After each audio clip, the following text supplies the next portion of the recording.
এমনই আল্লাহর একজন ওলি, উনার নাম জুনায়েদ বুগদাদি। সুবহানাল্লাহটা জুড়ে বলুন। কি না? জুনায়েদ বুগদাদি। আপনাদের কি খারাপ লাগতেছে? একটু জবাব দিবেন। জুনায়েদ বুগদাদি আমার এই গলাতে বোঝা যাইতেছে ধরছে, আর মাইকেরও কন্ডিশনটা আমার কাছে ওই রকম ভালো লাগতেছে না। আমার মনে হইতেছে এটা টানতেছে আমার গলাটা, বুঝছেন নি? গলা ধরতেছে। যাই হোক, এরপরও আমি মাইকের দোষ দেওয়ার আমাদের অভ্যাস নাই। আমরা চেষ্টা করি যতটুকু পারি ওনাদের ব্যবসাতে যেন আল্লাহ বরকত দান করেন। সবাই বলে আমিন। আমার বাবাজিরা, বন্ধুরা আমার, আল্লাহর একজন ওলি, উনার নাম জুনায়েদ বুগদাদি। সুবহানাল্লাহটা জুড়ে বলেন। জুনায়েদ বুগদাদি উনিও কালিমার দাওয়াত দিবেন, কোরআনের দাওয়াত দিবেন। তো উনি যখন কালিমার দাওয়াত দেয়, উনার কাছে একজন ইয়াহুদি উনার কাছে আসছে। আয়েশা ডাক দিয়ে বলতেছেন, আপনি যে আল্লাহর ওলি কোনো সন্দেহ নাই, তবে আপনার কাছে আমি আসছি, আপনি আমার একটু জায়গা দিবেন, আপনার কাছে থাকবো। আল্লাহর ওলি জুনায়েদ বুগদাদি উনি বললেন, তুমি আমার কাছে থাকতে চাও তো কালিমা গ্রহণ করবে না? কোনা কালিমা আনবো না, আমারে যদি আপনি জায়গা দেন আমি থাকতে পারবো। জুনায়েদ বুগদাদি উনি উনার বাহ্যিক দুইটা চক্ষু বন্ধ করলেন, কলবের চক্ষু দিয়া আল্লাহর রাসূলের সাথে যোগাযোগ করলেন। আরো মহব্বতে বলবেন না সুবহানাল্লাহ? কলবের চক্ষু দিয়া যোগাযোগ। আমার বাবাজিরা, বন্ধুরা আমার, আল্লাহর নবী রাহমাতুল লিল আলামিনের সঙ্গে যোগাযোগ।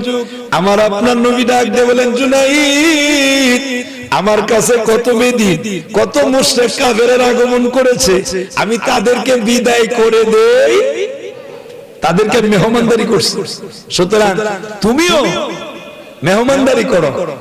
জুনায়েদ বুগদাদি এবার ইয়াহুদিকে বললেন, কোনো অসুবিধা নাই, তুমি আমার কাছে থাকো। থাকলেন। উনি বছর খানেক থাকার পরে একদিন আয়েশা বলতেছেন, আল্লাহর ওলি, আপনি আমারে বিদায় দেওয়া লাগবে। আমাদের ইয়াহুদিদের একটা গানের আসর হয়, বিশাল বড় গানের আসর। ওই গানের আসরের মধ্যে আমার যাওয়া লাগবে। জুনায়েদ বুগদাদি উনি বললেন, না, গানের আসরে তো আমি তোমার অনুমতি দিতে পারি না। ইয়াহুদি বলেন, অনুমতি দেওয়া লাগবে। জুনায়েদ বুগদাদি দুটি চক্ষু বন্ধ করে এবার বললেন, ঠিক আছে, অনুমতি দিতে পারি, তবে শর্ত হলো ওই গানের আসরে তুমি আমারে নিয়ে যাবে।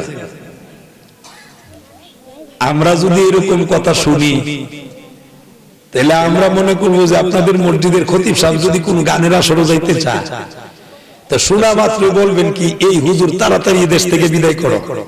কথা বলেন ঠিক না বেঠিক? স্বাভাবিক না? কিন্তু উদ্দেশ্যটা কি? উনি কেন যেতে চান গানের আসরে, এটা জানার দরকার আছে না নাই? ইনকোয়ারি ছাড়া, যাচাই বাছাই ছাড়া কারো ব্যাপারে কোনো কথা বলা দরকার উচিত না। আমার বাবাজিরা, বন্ধুরা, জুনায়েদ বুগদাদি উনি বললেন, রে যুবক, আমি তোমার অনুমতি দিতে পারি, তবে অনুমতি দিতে পারি তখন যদি তুমি আমারে নিয়ে যাও। ইয়াহুদি যুবক ডাক দিয়ে বলেন কি, আমি আপনারে নিতে পারবো না। যদি আমি আপনারে নেই, আমার লোকেরা বুঝে আমি আনছি, তাহলে কি লেখতো মানি করতো না, সব আমার ফিডো ফুটো। কত কি করব? কয়েকটা কাজ করো, তুমি যদি আমাকে নিতে না চাও, একটা কাগজের মধ্যে ঠিকানাটা লিখে দাও, সময়টা লিখে দাও, কত তারিখে, এগুলা সব লিখে দাও, আমি ওই জায়গার মধ্যে যাব। উনার যাওয়ার উদ্দেশ্য কি? বাল্লিগু ওয়ালাউ আয়া, আল্লাহ পাক রব্বুল আলামিনের একটি আয়াত হলেও যেন একজন বেদিনের কাছে পৌঁছায় যায়। সুতরাং আল্লাহ পাক রব্বুল আলামিনের একটি আয়াত হলেও একজন বেদিনের কাছে পৌঁছানোর দরকার আছে না নাই? আরো জোরে বলেন, দরকার আছে না নাই? এই জন্য উনি কালিমার দাওয়াত দিবেন, কোরআনের দাওয়াত দিবেন, এটা হলো ওনার উদ্দেশ্য। ইহুদিদের কাছে কালিমার দাওয়াতটা পৌঁছায় দিব। একটু জোরে বলুন সুবহানাল্লাহ, আর একটু জোরে বলেন আল্লাহু আকবার। আমার বাবাজিরা, বন্ধুরা আমার, এবার উনি যখন বললেন, ইয়াহুদি যুবক বললেন এটা করা যায়, লিখে দিলেন। লিখে দেওয়ার পরে আল্লাহর ওলি জুনায়েদ বাগদাদী সময় মতো উনি চলে গেলেন ওই ইহুদিদের গানের আসরে। গানের আসরে যাওয়ার পরে প্যান্ডেলের একটা পাশে উনি দাড়িটা ঘুরে সুন্দর করে চেহারাটা ঘুরে উনি গিয়ে প্যান্ডেলের একটা কর্নারে উনি গিয়ে বসছেন। সুবহানাল্লাহটা জুড়ে বলে। আল্লাহর ওলি যেখানে আছে এই জায়গার মধ্যে বরকত দিবেন যিনি, বলুন তিনি কে? কি পরিমাণ বরকত! এবার উনি যখন প্যান্ডেলের কাছে গিয়ে বসছেন, উনারা যে শিল্পী আনছেন গানের, যে গায়িকা আনছেন, একজন গায়িকা উনি উঠছেন। উঠার পরে উনি তখন গানের সুরের মধ্যে টান দিছেন। যেই মাত্র গানে টান দিছেন উনি গান গাইতেছেন, কিন্তু উনার জবান দিয়ে কোনো কথা বের হয়, জবানের মালিক কে? জুড়ে বলা লাগবে কে? বন্ধ করে দিছে। জবান যখন বন্ধ, যুবক কয়েকজন দাঁড়াইছে, দাঁড়ায় বললেন, এ মহিলা, টাকা দিয়া কিনে আনছি না, তোমার গলার আওয়াজ নাই কেন? মহিলা বলে, বলো কি? আমি তো আমার জান প্রাণ দিয়ে শক্তি দিয়ে আমি কথা বলতেছি, কোন আপনার আওয়াজ আসতেছে না। এবার যুবতী মহিলা উনি তখন চক্ষু দুইটা বন্ধ করলেন। আপনারা আমারে জবাব দেন, যেই মহিলা চক্ষু বন্ধ করে উনি উত্তর দেয়, এই মহিলার ভিতরে কিছু জিনিস আছে না নাই? চক্ষু দুইটা বন্ধ করে বলেন, এই ইহুদিরা, এই মজলিসের ভিতরে একজন মুসলমান আগমন করেছেন, যেই মুসলমানের কারণে আমার জবান বন্ধ হয়ে গেছে। জুড়ে বলবেন না সুবহানাল্লাহ? মুসলমানের দাম আছে না নাই? কি পরিমাণ দাম!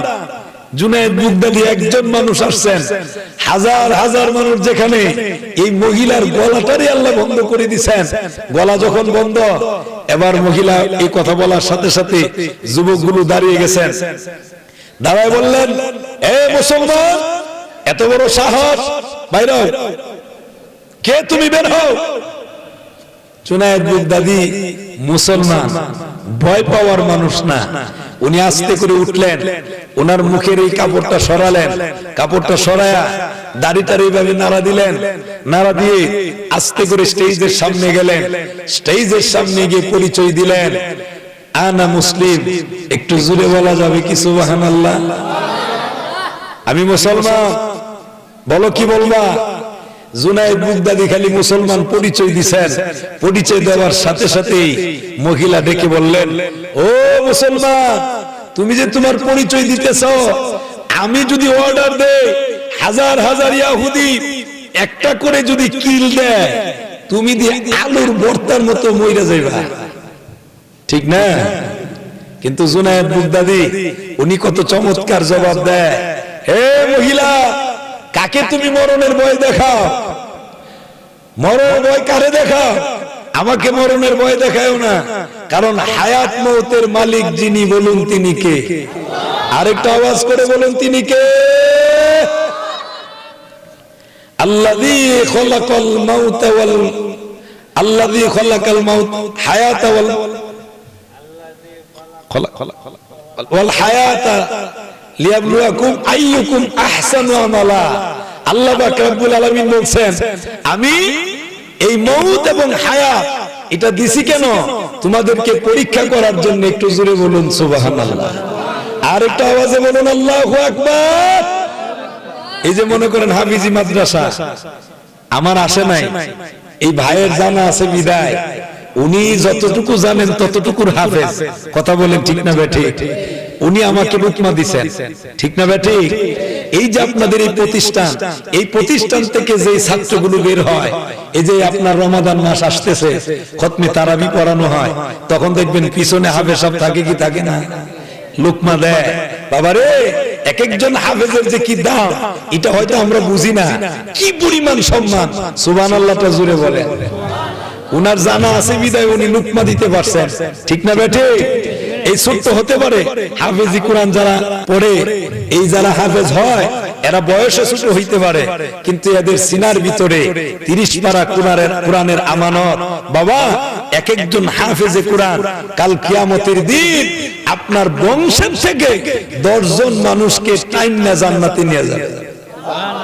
যাদের জন্য জাহান্নাম ওয়াজিব, এরকম জাহান্নাম ওয়াজিব, এরকম জাহান্নামীদেরকে টেনে এরপরে তাদেরকে আল্লাহর তৈরি জান্নাতে নিবেন, এই অনুমতিটা আল্লাহ পাক রব্বুল আলামিন দিবেন। একটু জোরে বলা যাবে কি সুবহানাল্লাহ? এতে আমরা খুশি না বেজার? জুনায়েদ বাগদাদী জবাব দিলেন, মহিলা বললেন, তোমার কথার ধার তো খুব বড়, তুমি তো খুব গরম জবাব দিলা। এবার বলতেছে, মুসলমান যুবক কেন এসেছো? জুনায়েদ বাগদাদী বলেন, এসেছি আপনাদের কাছে কালিমার দাওয়াত দিতে। একটু জোরে বলুন সুবহানাল্লাহ। আচ্ছা বলুন, একজন মানুষ, এই একজন মানুষের সাথে একজন আছে, তিনি কে? আল্লাহ। ওনার ওই সাহসটা আছে বিদায় উনি বললেন, আমি এসেছি কালিমার দাওয়াত দিতে। সবগুলো মানুষের চোখ বড় বড়, একটা করে কিল দিলে তারে খুঁজে পাওয়া যাবে না, সে আসছে কালিমার দাওয়াত দিতে। এবার মহিলা বলেন, শোনো, তোমরা পারবা না, যা বলার আমি বলি। মুসলমান যুবক, আপনার কাছে আমি 3টা প্রশ্ন করব, এই 3টা প্রশ্নের জবাব যদি দিতে পারেন তাইলে আপনি বেঁচে যাবেন। প্রশ্নের জবাব যদি দিতে পারেন না, আমরা আপনার বিচার করব, এই পৃথিবী থেকে আপনাকে বিদায়ও দিতে পারি। জুনায়েদ বাগদাদী মুস্কি হাসি দিয়ে বলেন, মুসলমান কখনো ভয় পায় না, আপনি প্রশ্ন করেন, আমার যদি জানা না থাকে যেইখান থেকে আসার কথা ওইখান থেকে আল্লাহ প্রেরণ করে দিবেন। একটু জোরে বলুন সুবহানাল্লাহ। এই বিশ্বাসটা কেমন? বাবাজিরা, বন্ধুরা আমার, জুনায়েদ বাগদাদী উনি জবাব দেওয়ার সাথে সাথে মহিলা ডাক দিয়ে বলেন, 1 নাম্বার প্রশ্ন হলো, ও মুসলমান, আমি তোমার কাছে জানতে চাই, ওই সূর্য একটা সূর্য কেমনে একটা জান্নাতের ভিতরে গাছ থাকবে, একটা গাছে ওই জান্নাতের ভিতরে, গোটা জান্নাতের ভিতরে সব জায়গার মধ্যে ছায়া প্রদান করবে, এটা আমার বুঝে ধরে না। তুমি যদি পারো আমাকে দুনিয়ার উদাহরণ দিয়ে বুঝায় দাও, একটা গাছ কিভাবে গোটা জান্নাতের ভিতরে ছায়া দিবে, এই জবাবটা দুনিয়ার থেকে আমার একটা উদাহরণ দিবা। 1 নাম্বার প্রশ্ন করলেন। 2 নাম্বার প্রশ্ন করলেন, ও জুনাইদ, আমি শুনতে পেয়েছি জান্নাতের ভিতরে জান্নাতীরা যাবে, কিন্তু জান্নাতীরা জীবনে কোনোদিন এদের প্রস্রাব পায়খানা হবে না। একটু জোরে বলা যাবে কি সুবহানাল্লাহ? এটা আমার বুঝে ধরে না। দুনিয়ার ভিতরে কেউ যদি একটা রুটিও খায়, একটু পানিও যদি পান করে, তার প্রস্রাবের বেগ হয়, পায়খানার বেগ হয়। কথা বলেন ঠিক না ঠিক? কিন্তু প্রস্রাব পায়খানা হবে না, এটা আমার বুঝে ধরে না। দুনিয়ার ভিতর থেকে তুমি আমার একটা উদাহরণ দিয়ে বুঝায় দাও। 3 নাম্বার প্রশ্ন হলো, বলো দেখি, জান্নাতের ভিতরে জান্নাতীরা থাকবে, এদেরকে যে খাবার দেওয়া হবে, এত খাবার খাবে কিন্তু তৃপ্তি মিটবে না, এটা আমাকে দুনিয়ার ভিতর থেকে উদাহরণ দিয়ে দাও। এই 3টা প্রশ্ন করলেন। জুনায়েদ বাগদাদী ডাক দিয়ে বলেন, ও মহিলা, আমি আপনার জবাব দেওয়ার আগে আমি আপনাকে প্রশ্ন করি, বলুন, যিনি জবাব দেয় উনার দাম বেশি নাকি যিনি প্রশ্ন করে উনার দাম বেশি? মহিলা বলেন, যিনি জবাব দেয় উনার দামই বেশি। সুবহানাল্লাহটা জোরে বলেন।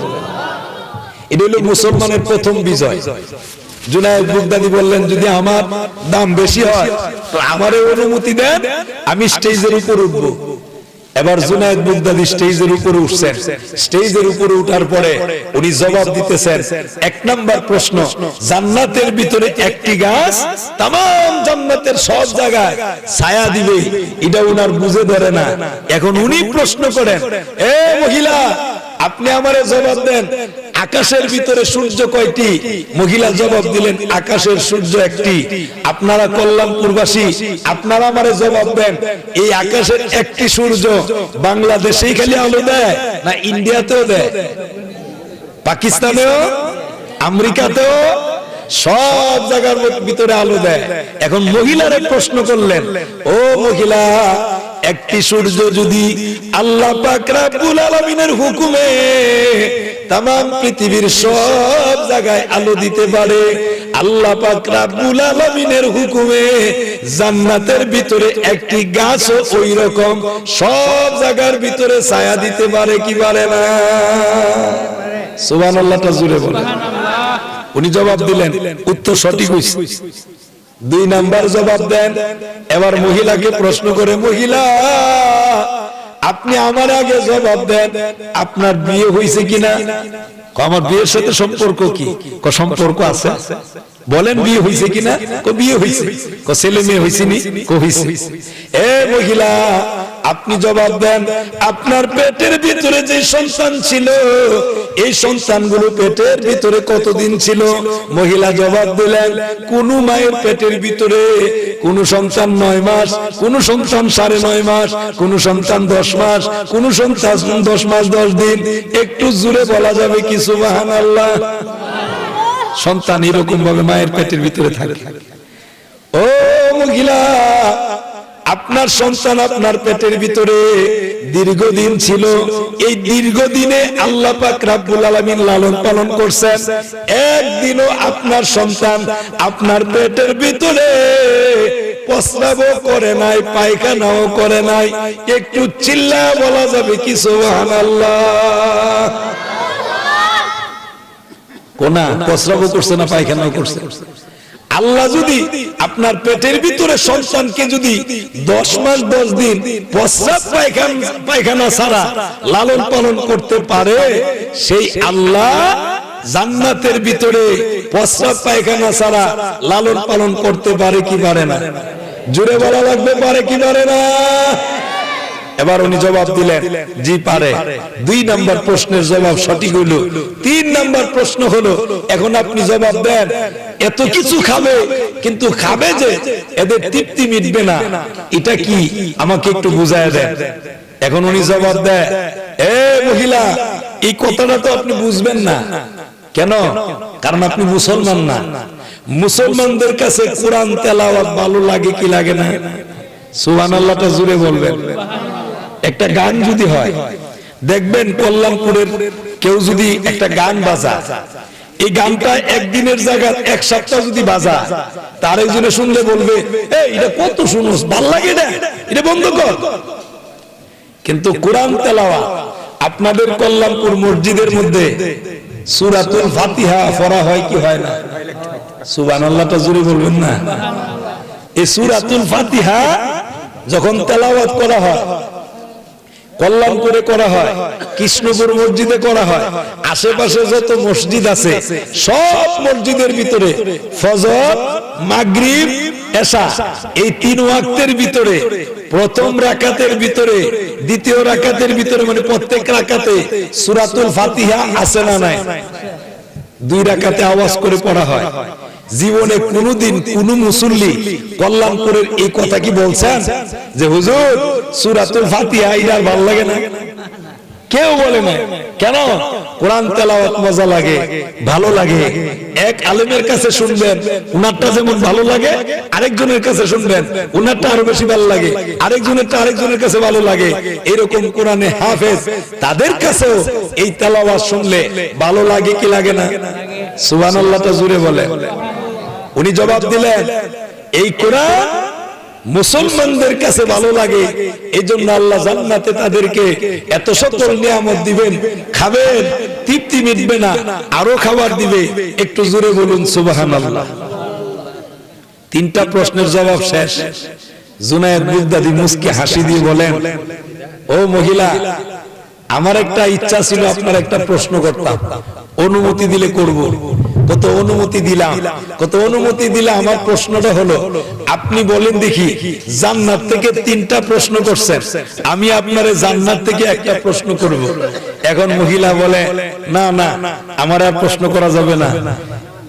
ইহুদি যুবকরা ডাক দিয়ে বলে, এ মহিলা, পয়সা দিয়া কিনে আনছি না, উনারে আপনি 3টা প্রশ্ন করছেন, জবাব দিছে, আর আপনারে একটা প্রশ্ন করবে, আপনি জবাব দিবেন না, এটা হইতে পারে না। প্রশ্ন করেন, ইহুদি মহিলা, উনি জবাব দিয়ে বলেন, যুবকেরা রে, তোমরা তো বুঝতেছো না কি প্রশ্ন করবে, আমি বুঝতেছি কি প্রশ্ন করবে। বুঝলেও আপনি জবাব দেন, নাইলে আপনারা কি লাই বলতে বানাইলাম। তখন মহিলা বললেন, ঠিক আছে করেন। জুনায়েদ বাগদাদী বললেন, ও মহিলা, আপনি জান্নাত থেকে করছেন, আমিও জান্নাত থেকে বলি। জান্নাতের প্রত্যেকটা বালাখানায়, প্রত্যেকটা রুমে রুমে, হুরদের চোখের পাতায় পাতায় সব জায়গায় একটা কালিমা লেখা আছে। আপনি জবাব দেন সেই কালিমাটা কোন কালিমা। একটু জোরে বলা যাবে কি সুবহানাল্লাহ? আর একটু জোরে বলা যাবে কি আল্লাহু আকবার? এ বাবাজিরা, বন্ধুরা আমার, মহিলাটা তখন জবাব দেয়, ও ইহুদিরা, আমি কিন্তু আপনাদেরকে আগেই বলেছিলাম উনি যেন আমাকে প্রশ্ন না করে। এখন প্রশ্নের জবাব দেয়, শোনো, আমি তাওরাত, জাবুর, ইনজিল, কোরআন সবকিছু রিসার্চ করেছি, এই কারণে জান্নাত থেকে তাকে প্রশ্ন করতে পেরেছি। ওই জান্নাতের ভিতরে সব জায়গায় একটা কালিমা লেখা থাকবে, এই কালিমাটা হলো লা ইলাহা ইল্লাল্লাহু মুহাম্মাদুর রাসূলুল্লাহ সাল্লাল্লাহু আলাইহি ওয়াসাল্লাম। একটু জোরে বলা যাবে কি সুবহানাল্লাহ? সব ইহুদিরা এরা এক বাক্যে ডাক দিয়ে বলল, মহিলা, এটাই যদি সত্যি হয় তাহলে আমরা কেউ আর ইহুদি থাকবো না, আমরা সকলে জুনায়েদ বাগদাদীর কাছে কালিমা পড়ে আমরা সবাই মুসলমান হয়ে যাব। ওই যে একজন খাদেম ছিল, মনে আসেনি? আপনারা ওয়াজও আসেননি? একজন খাদিম যে আছেন, মনে আসেনি?